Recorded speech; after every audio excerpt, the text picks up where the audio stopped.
Today we will learn different methods you can use to be a crook. Method 1. The unsophisticated, short-sighted crook confronts a person directly and threatens him, usually while brandishing a weapon, and demands whatever money or other valuables the person has on him. While this method is fairly popular and sometimes effective, it has some drawbacks. For example, confronting someone in person poses a significant risk to you, the crook. Even if you only pick on smaller, weaker individuals, you never know when they might be armed. Furthermore, using this direct method involves a high likelihood that sooner or later you will be recognized, tracked down, and punished, whether by the victim, a bystander, or the police. And after you've done the crime, you get what you get, whatever your victim happened to have on him, and that's it. A one-time deal, usually with an unknown prize, maybe even nothing. Method 2. A slightly better way to be a crook is to break into houses when no one is around and see what you can steal. While there is some chance that you'll be noticed and confronted, the risk is a lot lower.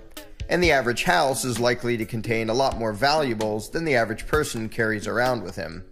Nonetheless, there are still risks involved, and a high chance that you'll leave behind evidence, footprints, fingerprints, etc., that could later get you into trouble.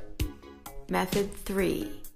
The more sophisticated crook avoids the risk of violent confrontation entirely by using fraud and deception rather than direct threats and violence. For example, you might call up little old ladies and trick them into giving you their credit card numbers, or set up some mail order scam that collects money and then magically disappears. The personal risk to you, especially the risk of being physically attacked by your intended victim, decreases dramatically. However, you might still get caught, and each time is still a one-shot deal. You get what you get and run the risk of getting in trouble, one crime at a time. Method 4. The next step up is to create ongoing frauds, methods that don't just rob people once, but that create recurring theft. For example, if you trick little old ladies into giving you their credit card numbers, instead of just having a quick shopping spree, you could set up a bunch of smaller, repeating thefts.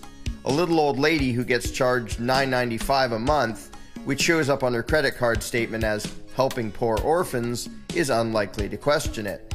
Get 100 little old ladies to do it, and you have an ongoing cash stream, without having to commit a new crime and incur new risks every time. Of course, there is still some risk of getting caught and punished. Method 5. A far better method of theft than any discussed so far is counterfeiting. While this requires serious technical and logistical resources, it has huge advantages. First of all, there is no direct victim who will even notice having been robbed. By printing fake money, you are actually robbing everyone who uses the currency. However, not only will they not notice the difference, but most people don't even comprehend why counterfeiting is bad or how it hurts anyone. The risk of your actual victims retaliating against you is therefore almost zero. The risk of them even knowing they were robbed is also almost zero, and wouldn't be much higher even if they knew you were printing your own cash, simply because most people have no idea what money is or how currency works.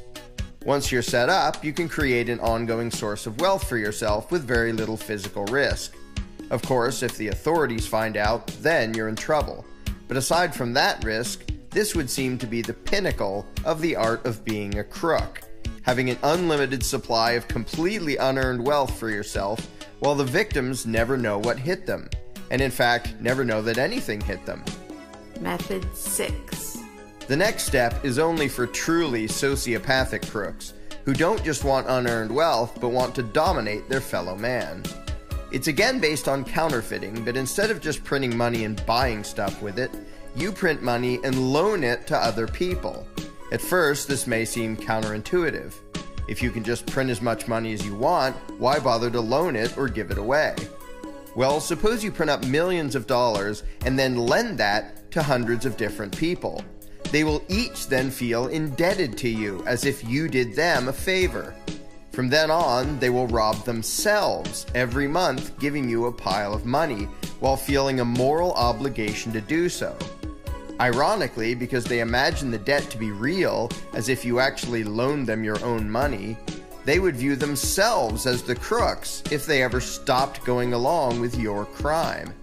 In fact, you should sometimes intentionally lend your counterfeit money out to the point where you know that people can't possibly pay it back. Why? Because when they default on the phony loans of your phony money, you can openly steal their houses, cars, and other property by way of foreclosure, and they will feel bad about it, as if they were the bad guys for not being able to keep up with the payments. While you openly steal everything they have, they will apologize for not giving you more while feeling shame and humiliation. What could be better? And the more you steal via this method, the more you can expand the fraud. There is really no limit. Eventually, if all goes well, you can have almost everyone in the world feeling indebted to you. And when they default, you will quite literally own the world. And most of your billions of victims will have no idea what happened. They will all be reduced to impoverished slaves for you to do with as you please, you sadistic, megalomaniacal, sociopathic bastard. Method 7. The previously mentioned method is so effective, in fact, that there's really only one way to improve it. The only risk involved, up to this point, is that the authorities might notice and catch you before you can slip off to some non-extradition treaty country with your ill-gotten gains. To remove that final risk, take the final step and bribe the politicians to legalize your crimes. When the authorities have given their official legislative blessing to your massive perpetual fraud and even offer to send their mercenaries to protect you against your victims, should any of them ever wise up to what you're doing, then you will be the supreme crook of the world. However, you cannot accomplish this. You will never be the super crook who owns the world. Why not? Because someone else beat you to it. In this country, they're called the Federal Reserve. They own Congress, which legalized their fraud in 1913. Since then, through their politically sanctioned fractional reserve banking scam, a fancy term for legalized counterfeiting, they have stolen more trillions of dollars in assets than you can possibly imagine. The crime is so perfect that they even do it right out in the open, admitting all of the details of the scheme. And still, only a tiny fraction of their victims have any idea what happened, or even have any idea that anything nasty has happened at all. However, if something like this video, for example, were to go viral, so that the victims of this fraud all understood what had been done to them, well, what would happen then remains to be seen.